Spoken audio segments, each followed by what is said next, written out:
State of the Union address that gave the American people hope and confidence in their future, had empathy for those who are still suffering from the aftermath of COVID and the economic downside of all of that. And again, talked about our commitment to democracy by helping the people of Ukraine. Let me just start with Ukraine.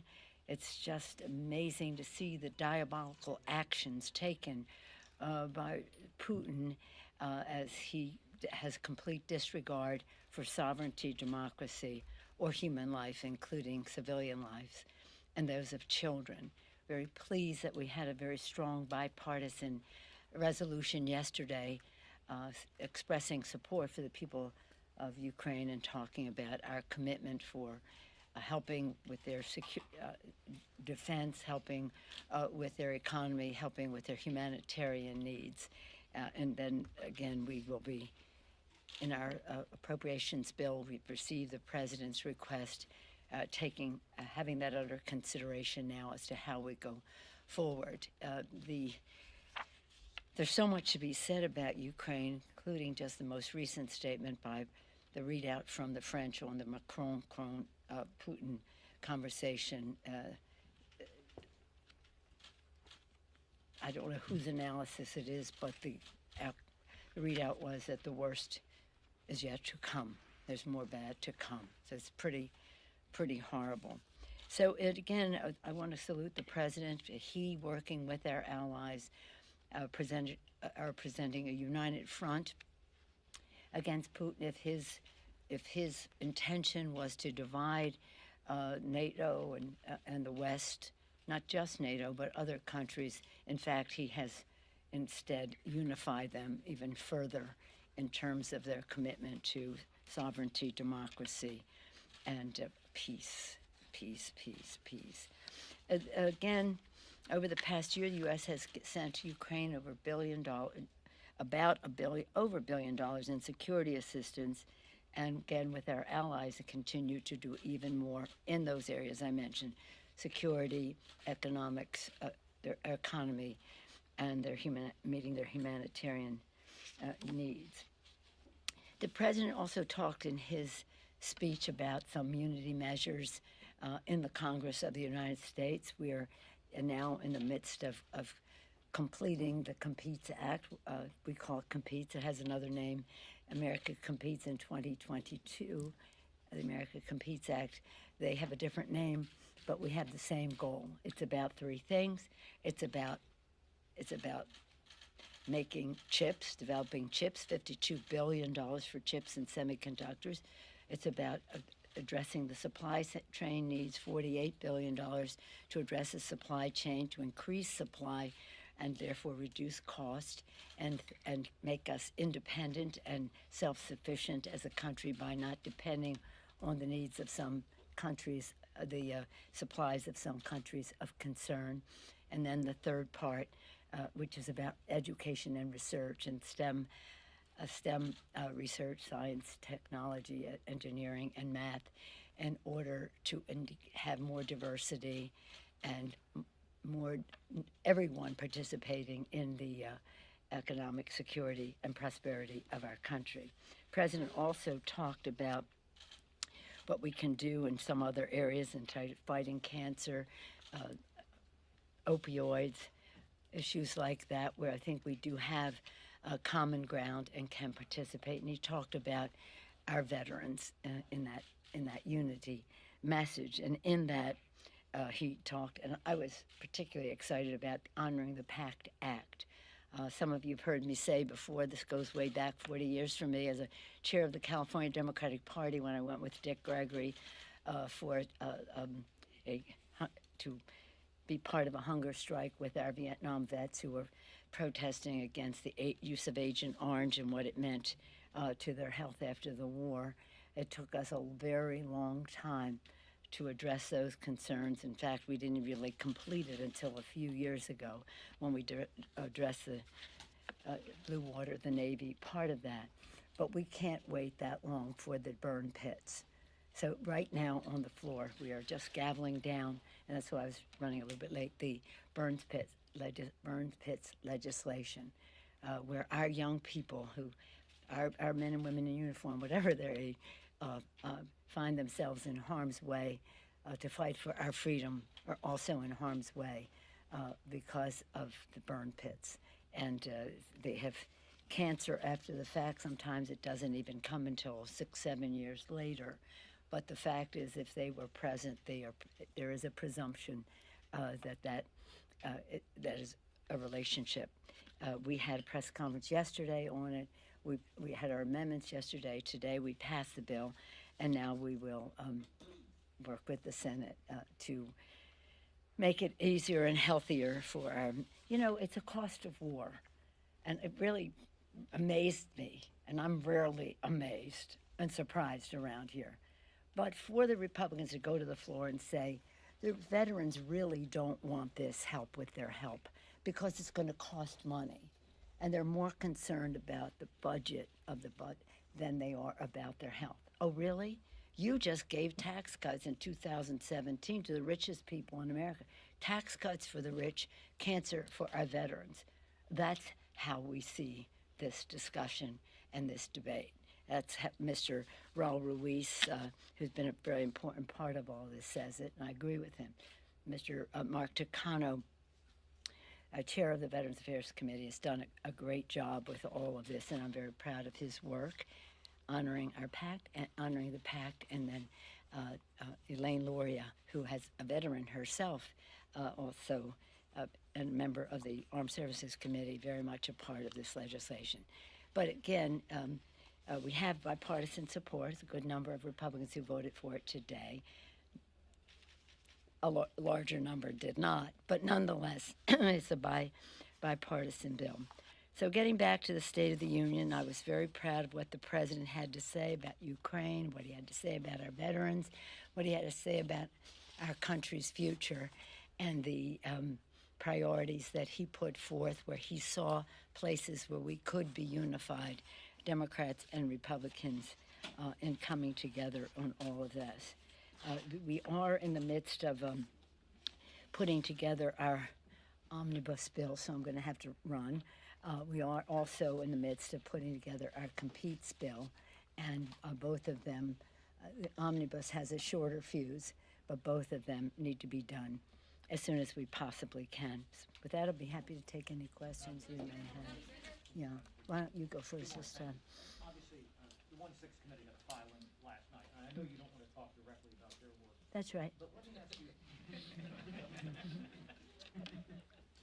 obviously you don't want to talk about their work, but that said, when you were on the dais on January 6th, yes, your security detail rushed you out. right. Do you think that the threat was there, that they were trying to overturn the election, the mob outside the building? Because that's what's reflected in the filing today. What did you think was going on when that happened on January 6th? Frankly, my concern was for the safety of my members, if you want to know what I was thinking. I was thinking about the safety of my members, the safety of our staff, the safety of the press who were covering us. So I was totally consumed, and I didn't want to leave because I was like, well, But again, that totally consumed my thoughts. You Yeah. didn't think this was a threat to the electoral college and integrity of the election at that moment? I thought it was a threat to our democracy, our Constitution, and the Capitol building, and all that entails. Jay? Jake? On the omnibus, can we get an update on where you are? I mean, it seems like there's a bunch of riders still outstanding, and furthermore, on the $22.5 billion in COVID money, Republicans are balking at that. How do you see the state of play? Well, the appropriators will be negotiating all of this. The fact is the $22 billion for COVID is absolutely necessary. In fact, we probably will need more as we need more therapies. One of the pieces of this is to buy the pills that will be. You get a sign, you take the pill. It's no longer about something being a sub-freezing temperature, only having a shelf life of a certain amount of days. This is science. This is going forward. So I would hope that they would see the wisdom of the science of what we need to do in terms of COVID, because the last thing we need is more transmission. Transmission is where variants are created. And a new variant is a new challenge. So let's do as much prevention or early intervention as we can. And I would hope that they would. Now, how they pay for it and this or that, that's a negotiation there. And What was the other Ukraine part? money, do you plan on pushing that out as a separate vote? And then how do you plan on handling the Ukraine money? Well, at the present time, the fastest way for us to get the Ukraine money is for us to have it on this legislation. So we'd hope that we can just come to agreement to putting it forth. And it's about, again, humanitarian assistance. It's about security assistance, and it's about economic assistance for them. So it's very important, and this is the legislative process. We will.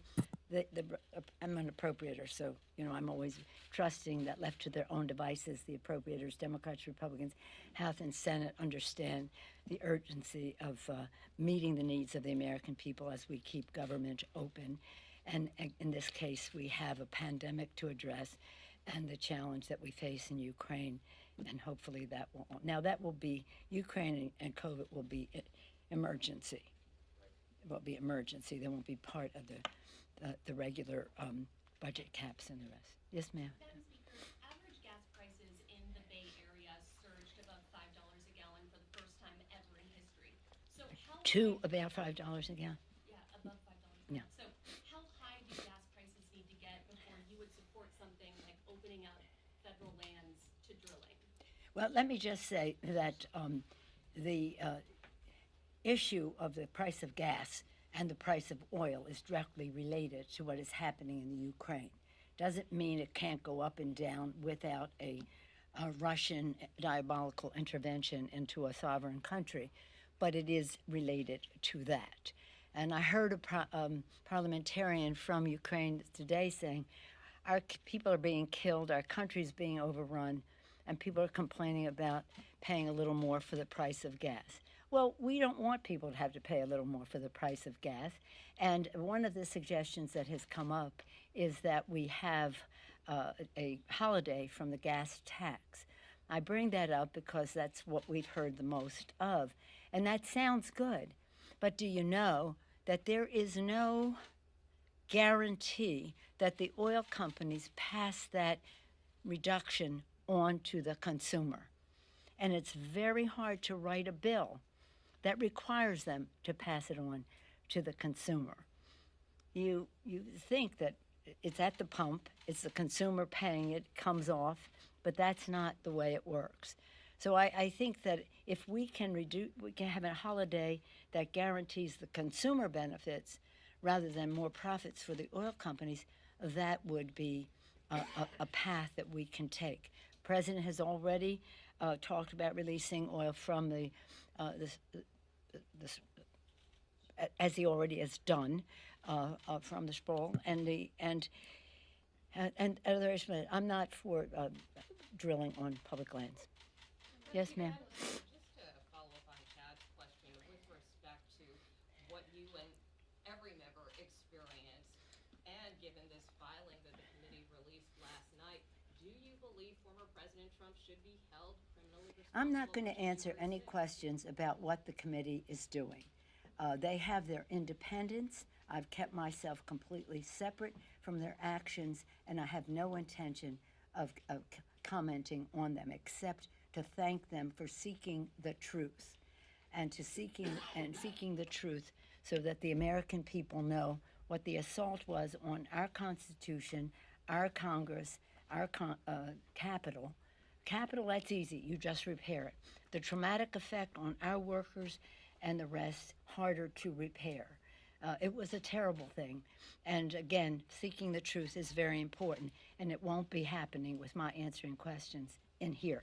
But right now, we're trying to save the lives of our veterans. We're trying to meet the needs of the American people with our omnibus bill, and we have many challenges ahead of us. The president put forth a blueprint, again, for strength and progress and confidence and empathy for meeting the needs of the American people. That's what our legislative focus is.